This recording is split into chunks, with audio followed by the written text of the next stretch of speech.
So in my preview coverage of AC Shadows, I somehow managed to make everybody mad at the same time. I had people saying that I was a hater, on the AC Shadows subreddit. People were like, he's a hater. He's not giving the game enough love. And then on the flip side, I had people saying that I was glazing it too much. I was being too generous and too kind, which probably means I was doing something right if both extremes are upset.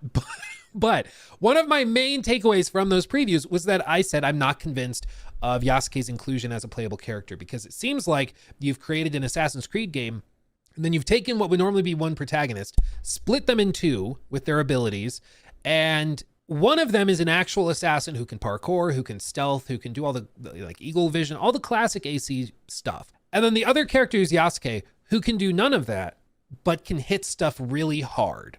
And to me, cool, like whatever. I don't like, that's not my preferred play style, but I can understand some people love melee combat.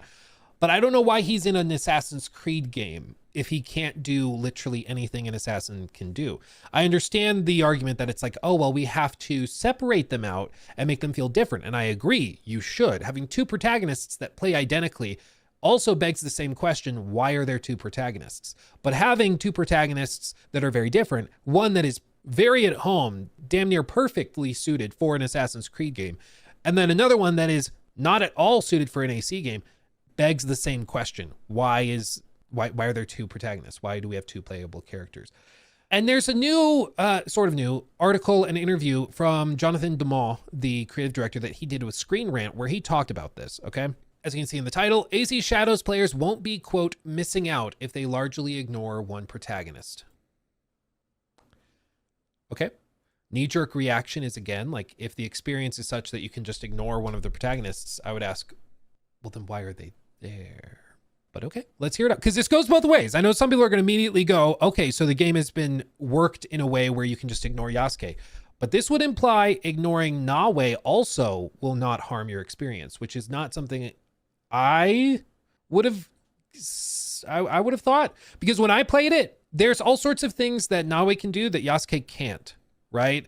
The things Yasuke can do that Nawe can't are like run through doors. He has an easier time in melee combat, but that's kind of it. Like, he also has some challenges where he can ride on horseback and shoot targets as like a mini game. He's got stuff like that. But I think if you did not play the game at all as Nawe, you would miss out on a lot. So let's see what he says.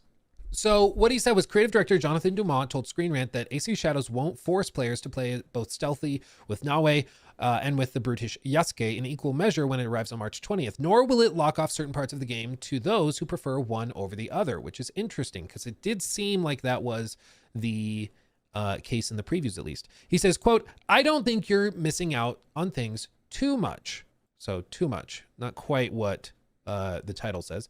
I think it's more on your preference to say, okay, I'll see how the game will adapt a little bit to the character if you choose one over the other. They get individual introductions and then they get their own quest line. Also, let's say for Nawe, a personal quest line cannot be played by Yasuke, and those are two distinct things, but the core of the game can be to pick your character and the game adapts to it, which is interesting. He says, quote, we're not imposing players to try and split time.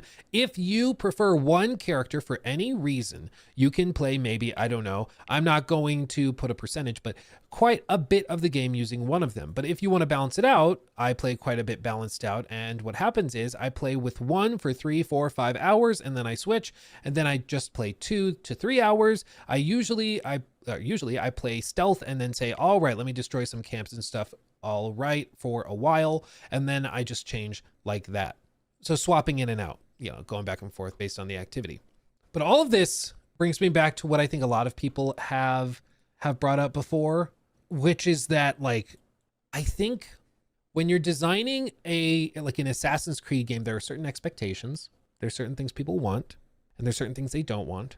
We won't know till we play the full game, of course, but whenever I see a game start to spread themselves a little thinner, in this case having two protagonists, you have to ask, what was the sacrifice you made there?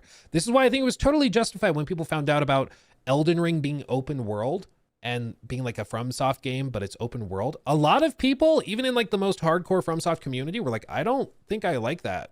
That I'm not sure if that works, because I like how tight the levels are, how intricate they are. I'm not sure if I like going open world. I think they were justified in being skeptical of that. It just turns out the game was so good, it managed to pull it off. But I think it was reasonable to be suspicious of that because it sounded so insane. And then the fact that they raised to the occasion was all the more impressive. With this, I think when I see them spreading themselves out and doing something ambitious, having 2 playable characters, it makes it significantly more difficult to juggle all of that at the same time. Because now you have to think of it like when you're exploring, what I said in my preview was, I don't know why you would ever play the game just exploring as Yasuke. He can't free climb like parkour. He can't do that. So if you want to run through the jungle, swinging through like the temples that have collapsed and stuff that they've shown in some of the gameplay footage, going and exploring levels and stuff, stealthing your way, looking for treasures. That's just something you can't do as Yasuke. You just can't. Yes, he can technically go prone, yeah, but it's not what he's designed for. He doesn't have a grapple hook. He can't free climb up the same stuff. He just can't. So right off the bat, I was like, I think right there, you're probably spending 70-80% of your time as Naoe. And the only time you would ever swap to Yasuke is if you were going to go in there and try to like crush some skulls while clearing out a camp or something.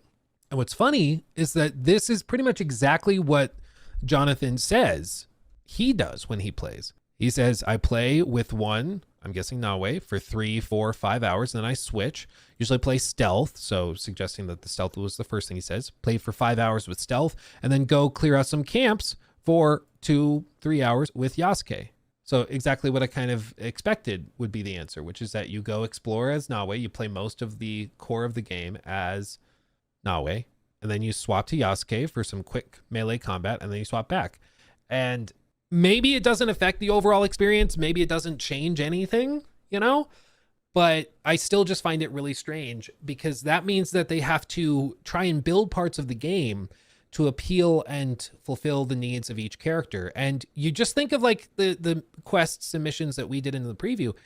They had to have it designed in a way where it's playable for a stealth brute or for a melee brute type of archetype, and also for somebody stealthing their way around the level.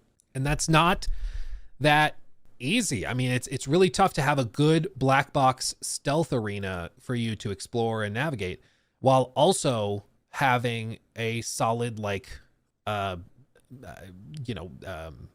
melee arena, whatever you would call it. I don't even know. So I think whenever I find out more about it, I get cautious and a little suspicious, because I'm like, I just want to know why they did this instead of just focusing on Naoe. Because in some of the stealth missions we did, and it could have just been a freaking artifact of the preview. Maybe it's not actually the case in the final version. Maybe, can I go here? I just want to show a clip of like a wall. Here, this is a good spot. So what it was so weird is that we had this mission where Naoe's got to go get to the target up top, but there were invisible walls, which was really, really strange. So like if I go MS Paint, there were invisible walls while we were exploring and climbing around that were drawn like right through the middle of these buildings. Okay, so it just like cut through here, and then it cuts along that barrier, cuts this building, and you just couldn't go out of these zones, which was just really, really weird, because it was like, if I want to climb down and around, why can't I do that? It was because of the demo. The guy that I talked to, the demoist behind me, who, to be clear and to be fair, was in QA, so could be wrong.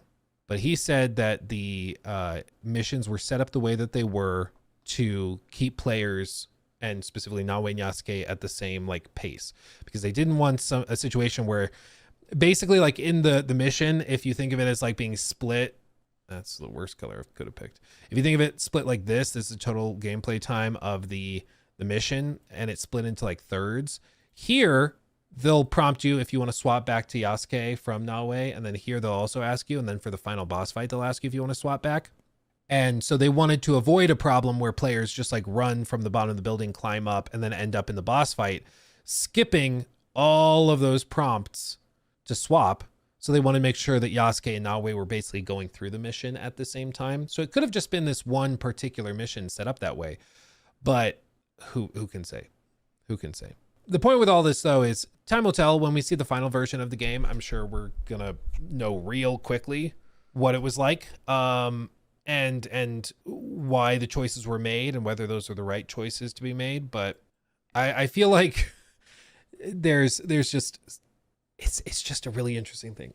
A really interesting choice to go with Yasuke and then to not give him any of the stuff that makes an assassin an assassin. But there's the other possibility people have thrown out, which is that maybe he starts that way and then he gains abilities as time goes by and then becomes a capable assassin as time goes on. Who knows? I think they created this problem by adding raiding in Valhalla, which disincentivizes stealth. Now there's also players who just want to run a camp and kill enemies, which they want to cater. Yeah, and I mean, it's one of those things where we have to remember we we have to remember that we may be like the boomers that just really desperately want things to be the way they once were. And so if I'm like a stealth focused player, having to play through sections of the game as Yasuke can be frustrating. That's why I think their new strategy after Shadows, which it seems to be to have different games appealing to different subgroups within the fandom, I think that's a good way to do it.